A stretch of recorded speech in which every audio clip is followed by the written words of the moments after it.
Hello guys, welcome back. Jaideep दोस्तों, आज मैं आपको रेजिस्टेंस बताने जा रहा हूँ। What is the resistance. ये मेरी पहली वीडियो है, तो मैं इस पहली वीडियो में रेजिस्टेंस बताने जा रहा हूँ मैं आपको कि वही रेजिस्टेंस क्या होता है। दोस्तों, हर मेटेरियल का एक रेजिस्टेंस होता है, जैसे सोना, चांदी, तांबा, लकड़ी, रबड़, लोहा, हर मेटल का कुछ ना कुछ रेजिस्टेंस होता है।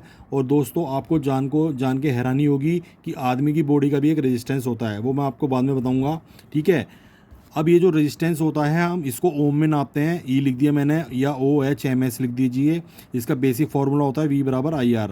तो दोस्तों, जिस तरीके से हम चीनी को किलो में नापते हैं, तेल को लीटर में नापते हैं, ठीक उसी तरीके से रेजिस्टेंस की जो नापने की इकाई है वो ओम होती है। और इसको हम किसी डिजिटल मल्टीमीटर के द्वारा या और हाईटेक के मीटर होते हैं उससे नाप सकते हैं।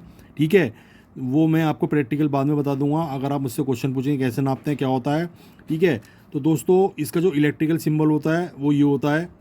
दोस्तों, मैं वीडियो के बीच में बता देता हूँ कि आदमी का जो ज्ञान होता है वो एकदम नहीं होता, धीरे धीरे हर डे कुछ ना कुछ सीखना होता है। जैसे मधुमक्खी शहद बनाती है धीरे धीरे, कछुआ धीरे धीरे चाल से जीत जाता है। ठीक उसी तरीके से अगर आप डेली कुछ ना कुछ सीखेंगे तो एक ना एक दिन आपके अंदर ज्ञान का भंडार होगा। ठीक उसी तरीके से दोस्तों, जितना भी मेरे पास नॉलेज है, ज्ञान है, वो मैं आपके बीच में शेयर कर रहा हूँ। ये मैंने आपको बता दिया रेजिस्टेंस, ये मैंने इकाई बता दी नापने की, और इसका इलेक्ट्रिकल सिंबल बता दिया। अब दोस्तों, हमारे जीवन में इलेक्ट्रॉनिक्स में रेजिस्टेंस की क्यों ज़रूरत पड़ती है, मैं एक छोटा सा एग्जांपल देने जा रहा हूँ। दोस्तों, आपने देखा होगा छोटा सा एक LED बल्ब होता है मार्केट में, इसको बोलते हैं LED। वो मैं अगले चैप्टर में बताऊँगा LED क्या होती है। LED होती है, एक छोटी सी LED होती है, बल्ब टाइप का होता है। ठीक है। तो इसमें क्या होता है, ये 3 वोल्ट की आती है नॉर्मली, बाज़ार में 1.5 वोल्ट की भी होती है। फिलहाल मैं अभी 3 वोल्ट की बात कर रहा हूँ मैं आपको। ठीक है। अगर आप, मैं दोबारा से सिंबल बना देता हूँ इसका। अगर आप 3 वोल्ट की एक LED लेते हैं, इसका सिंबल भी मैंने बना दिया, लो जी। अगर आप 3 वोल्ट की LED होती हैं और आपके पास 12 वोल्ट है, तो आप 3 वोल्ट को कैसे चलाएंगे। दोस्तों, अगर आप ये बैटरी के प्लस माइनस हो गए, ये मान लीजिए ये बैटरी का प्लस माइनस है, 12 वोल्ट की बैटरी है। चाहे स्कूटर की बैटरी हो, चाहे कार की बैटरी हो, चाहे इन्वर्टर की बैटरी हो, या छोटा सा बैटरी हो। ठीक है। अब आप इस बैटरी से 3 वोल्ट की LED कैसे चलाएंगे। दोस्तों, अगर आप ये प्लस माइनस इसको दे दोगे, ये होता है प्लस, ये होता है माइनस LED का। अगर आप इस बैटरी से इस LED को चलाओगे तो ख़राब हो जाएगी। छोटे छोटे बच्चे प्रोजेक्ट है, तो ये वीडियो बच्चों के लिए भी है। अब उससे इंजीनियरिंग स्टूडेंट या बच्चे अपना छोटा प्रोजेक्ट बना सकते हैं। तो दोस्तों, अगर आप ये वोल्टेज इसको दे दोगे तो LED ख़राब हो जाएगी, क्योंकि इधर 12 वोल्ट है, इधर 3 वोल्ट है। ठीक उसी तरीके से जैसे एक आदमी होता है, ये मैंने आदमी भी बना दिया। दोस्तों, हंसना मत, थोड़ा सा ड्राइंग बना रहा हूँ मैं।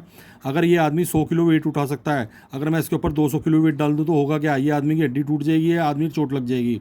ठीक उसी तरीके से आप अगर 3 वोल्ट की LED को 12 वोल्ट दोगे तो LED ख़राब हो जाएगी। तो आप बीच में एक रेजिस्टेंस लगाएंगे। दोबारा से मैं LED बना देता हूँ, ये देखिए, ये मैंने एक LED बना दी। इसके अक्रॉस मैं एक रेजिस्टेंस लगाऊंगा। दोस्तों, ये हो गया बैटरी का प्लस और ये हो गया माइनस। दोस्तों, अब ये होगा क्या दोस्तों, जब LED इस रेजिस्टेंस के करंट के अक्रॉस फ्लो होगा LED का करंट, तो ये वोल्टेज ड्रॉप करेगा। ठीक है। इधर है आपका 12 वोल्ट, इधर है 3 वोल्ट।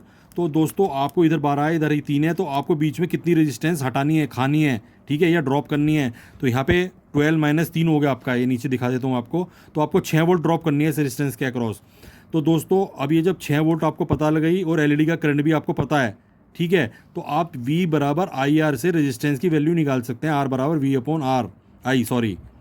तो रेजिस्टेंस की वैल्यू इस तरीके से आप निकाल सकते हैं, और कोई भी LED किसी भी बैटरी से आप चला सकते हैं। यहाँ पे आपका 12 वोल्ट भी हो सकता है, 24 भी हो सकता है, 48 भी हो सकता है। तो दोस्तों, आशा करता हूँ कि आपको ये सब समझ में आ गया है। ठीक है। आप स्क्रीनशॉट ले सकते हैं, मैं सारा देखो घुमा रहा हूँ पेज को। तो अगर आपका कोई भी क्वेश्चन है, क्वेरी है, तो आप मुझे व्हाट्सअप कर सकते हैं, मेल कर सकते हैं। थैंक यू दोस्तों, इस वीडियो को शेयर करना ना भूलें प्लीज़।